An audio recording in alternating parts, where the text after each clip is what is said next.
Hi, everyone, and welcome back to Urban Pulse GY, your planning podcast, where we highlight developmental initiatives in Guyana, navigate planning issues, and explore potential solutions.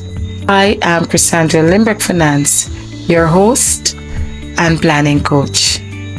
Maybe you're wondering why I'm a bit hoarse, but I'll just ask that you excuse me for this evening.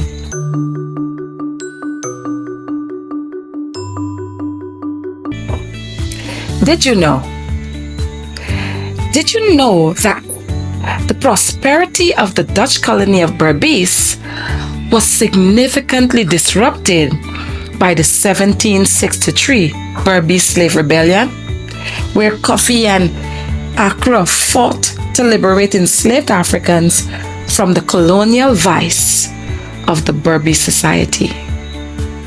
Yes, although the rebellion was viewed as failed, the Berbice society and its colony never fully recovered from the damages caused by the 1763 slave rebellion.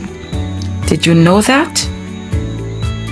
But for more of this and other interesting facts, stay tuned to today's Planning Digest segment, where we will learn more about our Dutch history right here in Guyana.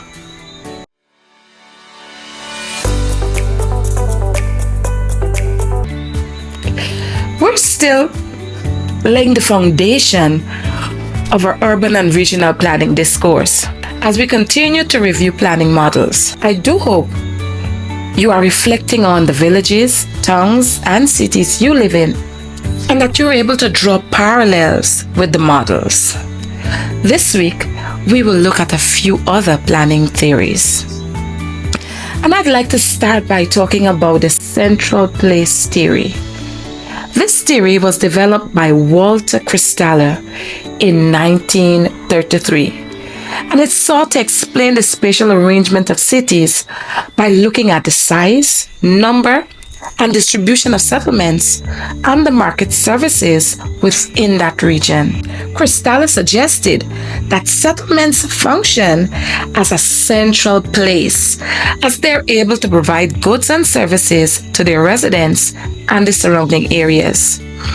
Additionally, he noted that if one is to look for more specialized goods and services, they can be found in larger settlements, which tend to be fewer but further apart, while you'll be able to find your everyday necessities in the prevalent, smaller settlements.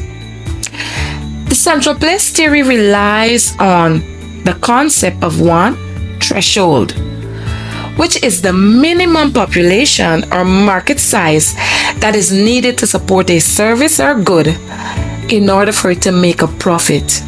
And two, it considers range, which is the maximum distance consumers will travel to access that good or service.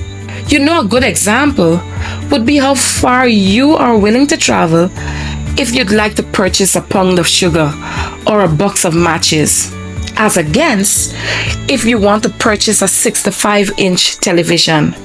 How far are you willing to travel? And you can do the comparison. You may more willingly purchase the matches and sugar at your corner shop somewhere in your village or your neighboring community.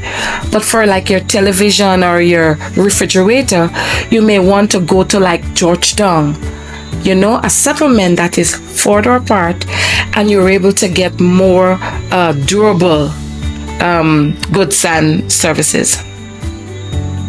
Now, let's talk about the sector model. I guess you may have heard of the sector model, which was developed by Hoyt Homer in the 1940s. Though the sector model is similar to Burgess's concentric model, Homer was of the view that the different land uses and population groups are organized in a radial pattern around the city center and not in concentric circles. Hence, this model considers the need for transportation and other infrastructural development, like the establishment of transportation corridor to connect the different sectors more efficiently. The model suggests that land use within each sector tends to remain consistent because like attracts like. For example, his view was that high-class residential area would remain desirable for the wealthy, while industrial areas will continue to attract similar activities due to advantages such as transportation availability. This model fits the city of Chicago well, where the high-income residential areas developed along the Lake Michigan shoreline, and the industrial sectors extended along railway lines. The model is also applicable in numerous British cities today. Finally, I'd like us to talk about the multi-nuclei model, which was developed by two geographers, Harris and Ullman, in 1945. The multi-nuclei model suggested that cities developed around multiple centers or nuclei rather than just around a single central business district, as we would have previously discussed within some of the other models. They argued that at a focal point where a critical activity is occurring, it automatically develops into a hub that attracts specific land use and activities around it. So, for example, industrial zones, residential areas, shopping districts, etc., are hubs or nuclei that develop independently based on specific needs and activities. And they're influenced by factors like accessibility and land use compatibility. Additionally, the model is particularly relevant today as it helps us to understand concepts such as urban sprawl, which is a phenomenon that is characterized by the outward expansion of cities and the decentralization of activities. On the other hand, the model is criticized for its urban sprawl influences, noting that urban sprawl can result in a scattered, low-density urban form that consumes land and infrastructural investment necessary to support efficient connectivity between the various centers.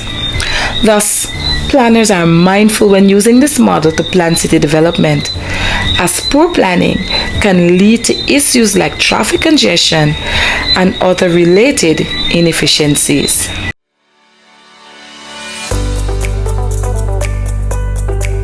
In our last Planning Digest segment, we looked at the 5 Dutch investors from Amsterdam who came together, pooled their resources, and paid off the ransom to the French. This allowed the Dutch to regain control over the colony of Berbice in 1714. 6 years later, these young men formed the Society of Berbice in 1720. The establishment of the Society of Berbice meant a significant change in the governance of the Dutch colony. But what was the Society of Berbice? It was a public company listed on the Amsterdam Stock Exchange to raise monies or capital for the colony. The neighboring colony in Suriname had a well-functioning society at the time, so the Berbice Society was formed in a similar manner. The formation of the Society of Berbice marked a new era in the history of the colony. The society was responsible for governing Berbice and managing its economic activities under this new framework. The colony became the second most prosperous Dutch colony in the entire Guyanas after Suriname, as they managed to accumulate 12 plantations directly owned by the society 93 private plantations along the Berbice River, and 20 plantations along the Kanji River. However, the colony faced a significant setback when a slave uprising broke out under the leadership of Kofi in February 1763.